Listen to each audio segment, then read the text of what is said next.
Bom dia, meus amados irmãos, a graça e a paz do nosso bondoso Deus, o amor, o exemplo do nosso Senhor e Salvador Jesus Cristo, possa crescer em nós. Hoje, segunda-feira, segundo dia da semana, vamos aqui para mais duas perguntas da nossa lição, essa lição desta semana que estamos estudando sobre traição, negação e consolação, né? As experiências tidas por nosso Senhor e Salvador Jesus Cristo e que serve de exemplo e também nos trazem grandes revelações sobre a vontade de Deus, o plano de Deus e sobre a obra magnífica, a obra poderosa que o nosso Senhor Jesus Cristo fez em nosso favor. Hoje, na terceira pergunta, nos traz aqui o seguinte questionamento: o que aconteceu após Jesus dar um pedaço de pão molhado a Judas? Ontem, na lição de ontem, nós comentamos que João encostou a cabeça no peito de Cristo e perguntou quem é, porque Pedro pediu para João perguntar, quem seria esse traidor que Cristo tem acabado de dizer que um dentre eles iria traí-lo. E então Jesus disse: olha, aquele que eu molhar o pão e entregar a ele, esse é o traidor, Então a continuidade dessa pergunta aqui, a continuidade dessa cena, é o que resulta aqui nessa pergunta. O que aconteceu após Jesus dar o pedaço de pão molhado a Judas Iscariotes? E logo após Jesus ter pego aquele bocado de pão, e molhado ali no vinho para entregar a Judas, e ele entregou, logo após ter entregue o bocado a Judas, entrou nele Satanás. Disse-lhe, pois, Jesus: o que fazes, ou seja, o que tens de fazer, faze-o depressa. E nenhum dos que estavam à mesa percebeu a que propósito Jesus lhe disse aquilo. Olha, faça depressa o que você tem que fazer. Foi exatamente isso que Cristo disse para ele. Imediatamente, Cristo ter entregue o pão molhado de vinho, olha só, imediatamente o corpo de Cristo ter sido entregue ensanguentado a ele, ou seja, as mãos deles agora estavam sujas com o sangue e com o corpo de Cristo. Isso era uma tipologia, obviamente, e era essa mensagem que Jesus queria passar ali na tipologia, porque ele não podia ter entregue nada a Judas e ter dito simplesmente: é Judas que vai me trair e tal. Ele acha que está fazendo certo, mas ele está completamente enganado. Deixou de seguir as minhas orientações para seguir a sua própria inteligência, a própria cabeça. Cristo poderia ter dito isso, mas Cristo não disse, porque ele vai usar uma tipologia novamente. Ele está sempre usando essas tipologias, usando essa linguagem que os discípulos não entenderiam no primeiro momento, mas mais tarde iriam entender quando fossem ungidos pelo Espírito do Senhor. Pois bem, então, esse fato aí, essa questão tipológica, nós encontraremos esse tipo de linguagem com muita abundância na palavra de Deus. Por exemplo, logo quando Caim matou o seu irmão Abel, o Senhor veio com essa linguagem para ele, dizendo assim: Caim, cadê o teu irmão? Caim, muito ríspido, muito rude, sem nenhum respeito pelo Senhor, pela sua santidade. Caim diz: e porventura sou eu o guardador, o tutor, o guarda-costa, o cuidador, o babá do meu irmão? Sou a babá do meu irmão, por acaso? Aí o Senhor, em outras palavras, está implícito lá, o Senhor não diz assim, mas está lá. Diga sim, porque todo irmão mais velho tem que cuidar do mais novo, e todo semelhante tem de cuidar, todo mais forte tem que cuidar do mais fraco. Isso é óbvio, Deus, que é o mais forte de todo, cuida de Cristo, cuida da gente. Cristo, que é mais forte do que nós, cuida da gente, E aqueles que têm mais conhecimento, que é mais forte do conhecimento, tem que cuidar dos outros que não têm. Essa é uma lei universal, é da natureza, Pois bem, então ele pergunta ali, aí o Senhor diz: olha, o sangue do teu irmão me clama desde a terra. Ora, veja que linguagem é essa.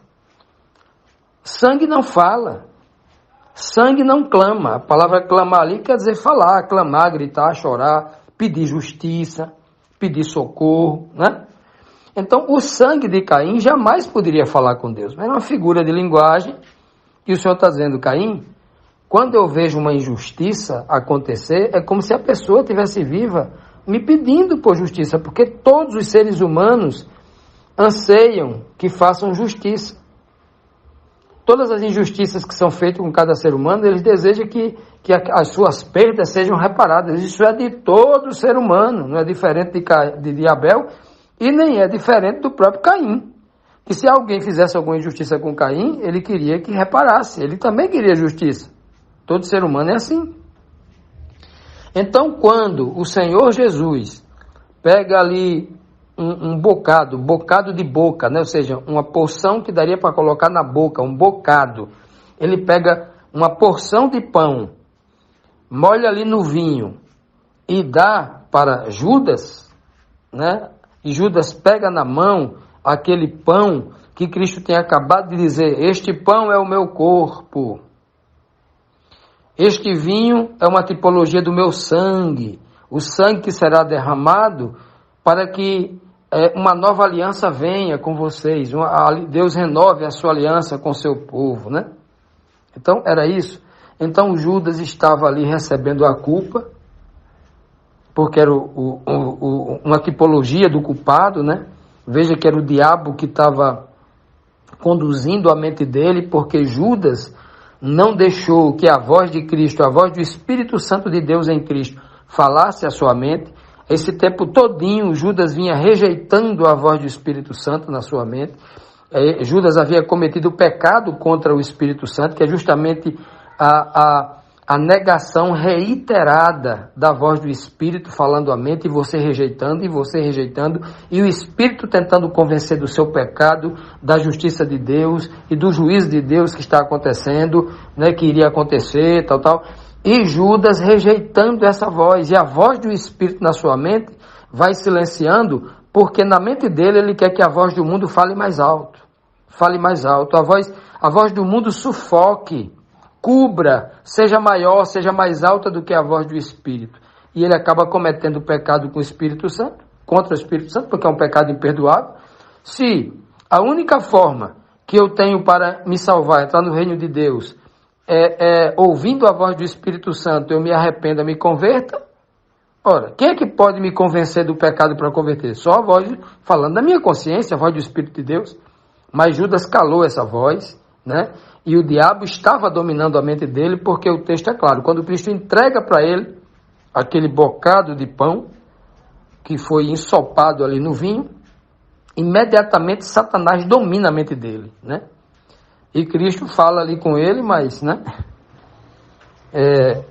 Falando com ele ali, mas quem está no comando da cabeça dele é Satanás, né? Cristo diz, o que você está pensando em fazer, o que você planejou fazer, que faça logo, faça depressa. Tem que ser feito, é depressa. Olha, o mal, quando ele tem que acontecer, é melhor que ele venha logo para resolver logo o problema, não é? E Cristo manda ele fazer. Se Cristo tinha que enfrentar logo. Tinha que fazer depressa. O ser humano tem aquela coisa de adiar. Não, você vai passar por uma intervenção cirúrgica, né? Aí o sujeito vai adiando. Precaução, por medo, por qualquer coisa, ele vai adiando.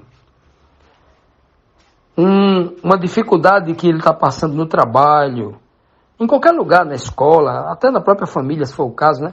Aquele problema que tem que ser resolvido, ele vai adiando, com medo do sofrimento que aquilo vai provocar. Mas com Cristo é diferente, né, meu amigo? Se tem que enfrentar um problema, não adie, é logo, depressa. Não vai ter que enfrentar de todo jeito, que enfrente logo. E Cristo vai lá, o que você tem que fazer, faça depressa. Essa é a mensagem, né, que ele diz exatamente, né? E eu sempre, quando leio esse texto, eu me lembro do provérbio que diz que os pés dos ímpios se apressam para praticar o mal, né? Se apressa. Vamos para a igreja. Aí as pessoas, né? É 2 horas para se arrumar. É uma dificuldade para sair de casa. Chega atrasado no culto, né? Chega atrasado no culto. Vamos fazer uma viagem. Vamos viajar para os Estados Unidos, para Miami. Vamos visitar a Torre Eiffel na França. Vamos para um lugar pitoresco, paradisíaco. Vamos para um paraíso, passar um final de semana, tal. As pessoas nem dormem direito. 4 da manhã está acordando, acostumado a acordar de 10, mas acorda, aí para a igreja, vai se arrastando com um monte de dificuldade, né? Os pés para fazer o mal, não é que seja mal você passar o final de semana, tal. Isso não é mal, pelo contrário, faz bem à saúde. Eu quero dizer com isso que as pessoas são mais predispostas para atender a sua carne, que se não tiver cuidado isso vira um mal, né? Do que fazer as coisas de Deus. Então, para se apressar para ir fazer um trabalho missionário, para pregar a palavra de Deus, para fazer um sacrifício, visitar alguém que está realmente necessitado, é uma dificuldade, né? Aparece 1000 problemas, 1000 para não acontecer, não é assim? Pois bem, então o Senhor Jesus é diferente. Ele diz bem claro, que vai fazer, faça depressa. Continuando, amados, vamos agora aqui para a quarta pergunta, que nos traz aqui o seguinte: por que os discípulos não perceberam que Judas era o traidor? Não perceberam que Cristo estava transmitindo a mensagem de que Judas era o traidor? No capítulo 13, versículo 29, diz assim: pois, como Judas tinha a bolsa, era ele quem conduzia a bolsa dos discípulos de Cristo, né? Da obra, ele era o tesoureiro, entre aspas. Os discípulos pensavam alguns dos discípulos, que Jesus lhe queria dizer o seguinte: compra o que nos é necessário para a festa, ou que desse alguma coisa ali aos pobres. Veja que Cristo era acostumado a mandar Judas atender os pobres com o que ele tinha na bolsa. Olha, o pouco que Cristo recebia, que era muito pouco, né? Algumas mulheres piedosas, né? Ajudava Cristo ali com alguma ajuda, né? E o pouco que ele tinha, ele era acostumado a fazer isso, que tantos discípulos pensavam que ele tinha dado uma ordem dessa para Judas. Olha, vai atender ali aos pobres ali, ajuda tal pessoa que está passando fome, né? Que está precisando disso. Olha que coisa linda, né? Olha que Cristo fazia uma obra na prática. Isso já está muito bem claro na obra de Cristo, né? O tempo todo curando as pessoas, aliviando as suas dores físicas, né? Sobretudo querendo aliviá-los da grande dor mental, espiritual, a grande cura, a grande salvação era no espírito, né? Mas ele fazia isso muito, né? Então, ou eles esperam 2 coisas: ou Cristo tinha mandado ele ajudar alguém, algum necessitado, ou que ele fosse comprar alguma coisa para aquela festa, a festa da Páscoa, né? Que estava, a ceia ali já era uma introdução à festa da Páscoa, que estava começando ali para eles no pôr do sol. Pois bem, a beleza aqui que nós vimos, complementando esse verso com o verso anterior, o final do verso anterior diz assim: e nenhum dos que estavam à mesa percebeu a que propósito, qual era o propósito que Cristo tinha dito aquilo para João, né? Respondendo a João, né? Ninguém percebeu ali, porque por isso que João encostou o peito, né? Encostou a cabeça no peito de Cristo ali, como se numa conversa bem íntima, bem particular, bem reservada, né? E aí ninguém percebeu, não percebeu porque Judas era o tesoureiro, tinha uma bolsa, tinha o controle do dinheiro deles ali, né? Era quem controlava a entrada e saída de dinheiro, e aí eles entenderam, deve ser alguma coisa que o mestre mandou ele fazer, porque isso é comum, o mestre mandar ele fazer, né? Então ninguém nem se tocou. E aí nós vimos a beleza de como Jesus Cristo trata o inimigo, não é porque Judas era inimigo. Um traidor é o quê? O traidor? Inimigo.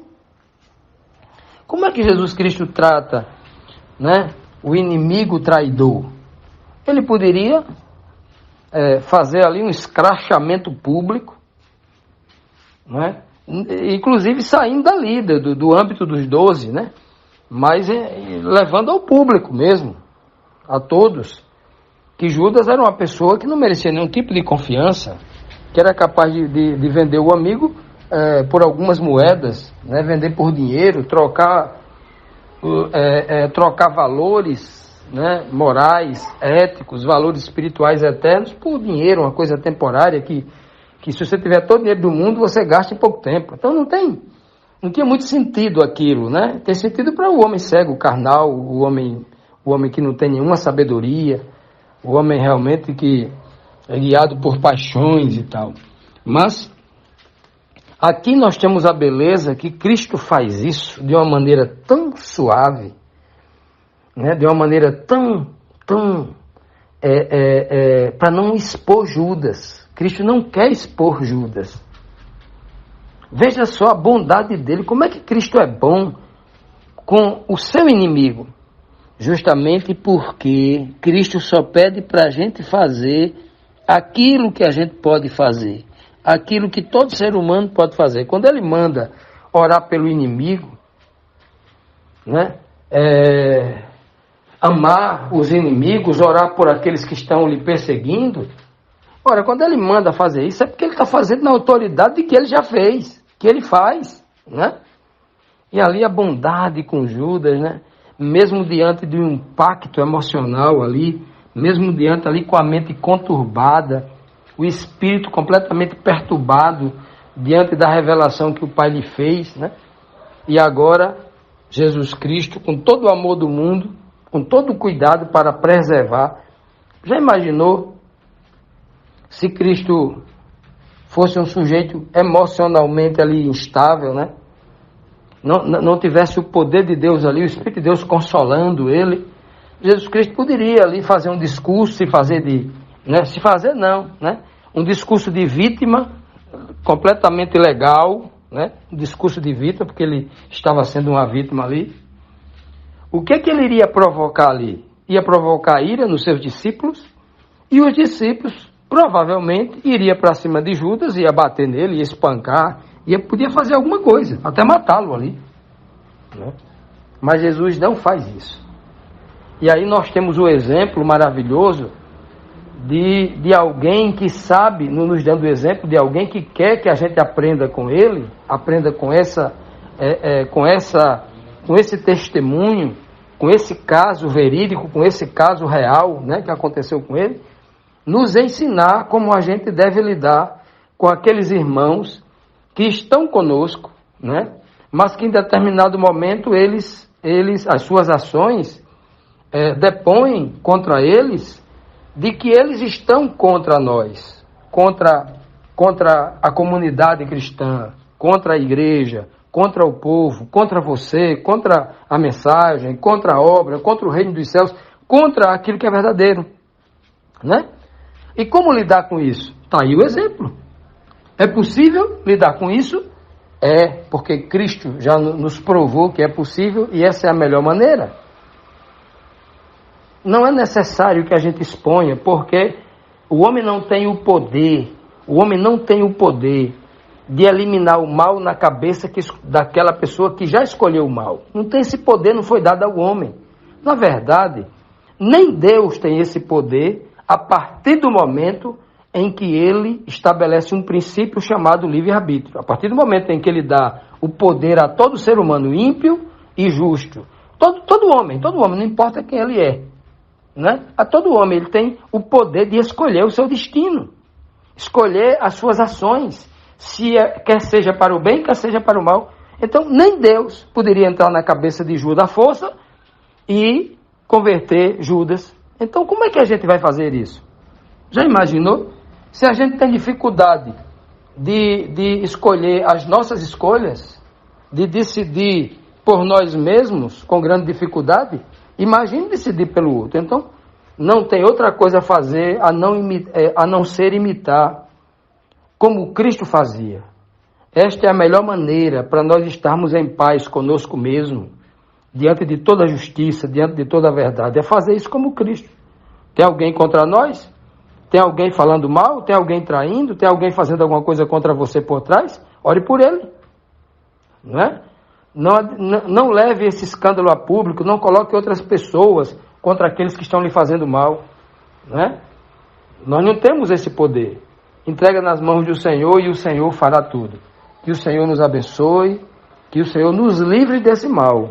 Né? Não só dos traidores, mas o pior é de que nós nos livre de um dia a gente agir de alguma forma que pareça uma traição. Que Deus nos livre de sermos um traidor, né? Ou fazer algo sendo usado por Satanás como Judas se deixou ser usado.